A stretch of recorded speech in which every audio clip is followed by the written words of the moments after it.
Tired of guessing if your Facebook ads are working? The Facebook Pixel tracks your visitors so you can measure results and find new customers. I'll show you how to install it. Welcome back to Guide with Samuel. The Pixel is a snippet of code that reports back to Facebook when someone takes an action on your site. The good news? If you've connected Facebook to Shopify using the official channel, like we covered in the last video, the base Pixel is often installed automatically for you.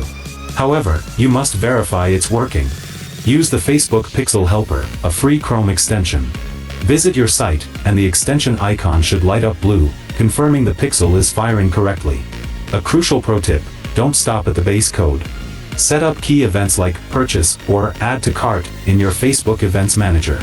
This tells Facebook exactly who your high-value customers are, so it can find more people like them.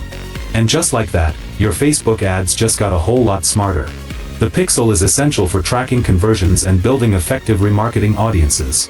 Have you ever used the Pixel Helper to check your setup? For your final question, subscribe for our next video on how to sync Instagram with your store. Thanks for watching.